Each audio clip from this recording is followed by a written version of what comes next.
With the latest chapter of Boruto 2 Blue Vortex, we see the ending of the second fight against the awakened Shinju, with the Ryu being defeated due to Sarada fully awakening her Mangekyo Sharingan and Matsuri being taken down due to the interference of Boruto, who finally made his way to the battlefield despite the constant warnings of Kashin Koji about what would happen to him if he did, and the ending of the chapter, which seemingly teases a long setup confrontation between Boruto and Jura. But let's start off by talking about Sarada's Mangekyo Sharingan ability. We learn in this chapter that her ability is controlling gravitational forces, but also being able to specify who was actually affected by it. Now, it's clear that she was only using one of her eye's abilities, since we only see one of her eyes bleeding, which is normal for every Mangekyo Sharingan user that we've seen before. Now, we see her creating what looks like black holes in the air, not just one, but four, which is actually the right move, because that way she gets to cover every direction Ryu's attack could come from, since she saw how he likes to use his iron sand during their fight. We then see Sarada using her power to lift both her and Ryu up in the air, and we see Ryu trying to use the iron sand to ground himself. However, that doesn't work because the power of her gravity spheres are just too strong. Then we see Ryu get pulled and trapped onto one of the spheres, and he tries to escape but can't actually move. And while this is happening, we see Sarada talking about how she needs to finally stop rejecting her own emotions, because while doing that, she was also rejecting her own abilities. Now, the reason why this stood out to me is because it is in some way connected to what the Shinju themselves are actually going through at the moment. So continuing this theme of discovering who you are. Then the fight ends with Sarada blowing up one of the spheres and completely destroying Ryu in the process.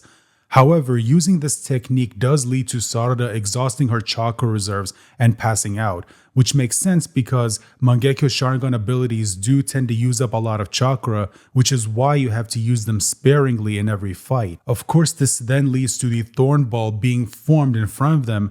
Now, personally, I don't think this is the last time we're going to see Ryu. I do think he will come back like Hidari did, but obviously we'll have to wait and see whether that's the case either in the next chapter or after that. Now, after the fight, we cut to Boruto with Koji being briefed on the results of the fight by Ada. And this is where Boruto gets informed about Yodo's death and then goes to ask Koji if there was a way for Sarada to awaken her power without anyone dying. Now, Koji, he doesn't give him a direct answer.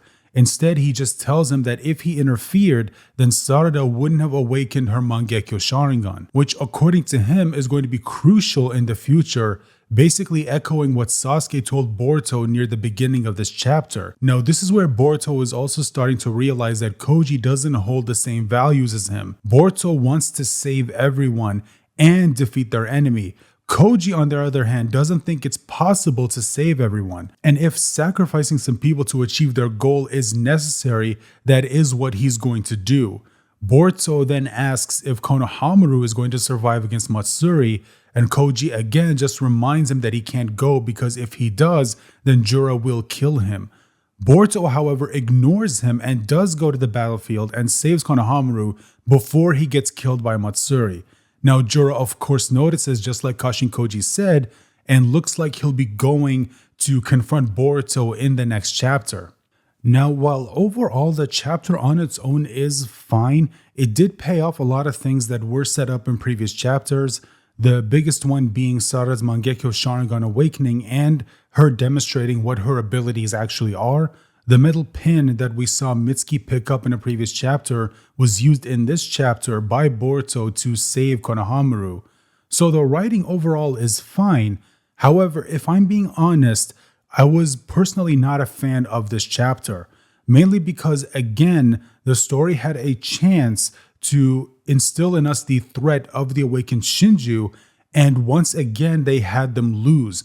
In my opinion, this was a chance to have one of them actually accomplish their goal of devouring their target, and we as the readers get to see what happens when one of them actually does, and again, it didn't happen because Boruto just showed up at the end of the day and just manage to save someone, just like he did previously with Sarada and Hidari. Now, if the story keeps having them lose again and again and again, it's going to completely erase any chance of we as readers feeling like these awakened Shinju are a genuine threat.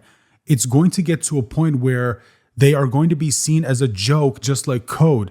Nobody takes that guy seriously now because he just keeps losing and keeps getting his ass kicked.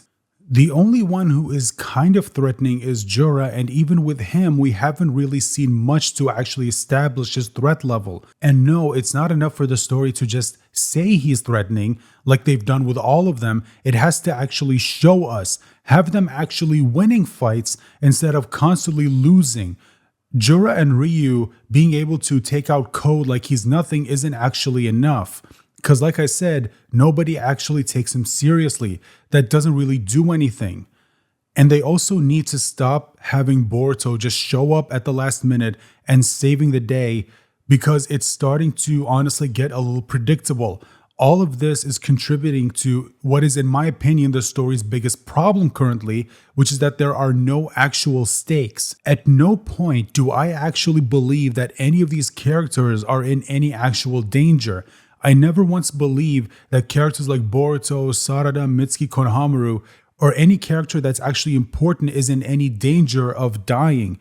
And no, killing Yodo doesn't count, and that's if the story actually kills her off. She's a character that most people don't even have that much of a connection to. That doesn't do anything to convey to the readers that no character is safe, that any character can and will be killed off. So to conclude the video, the chapter, while not badly written, personally for me, I just wasn't a big fan of it. I hope in the future we get actual stakes introduced into the story and stop having the main characters just win every single interaction they get into with any antagonist. Have them actually lose every now and then to really drive home the threat of the Shinju. And please just stop having Boruto show up at the last minute to save the day. But as always, guys, those are just my thoughts. Let me know what yours are in the comment section down below. And if you enjoyed the video, you know what to do. Leave a like, share this video out there. Please subscribe if you were new. And I hope I will see you guys for my next review of Boruto 2 Blue Vortex Chapter 22. Bye for now.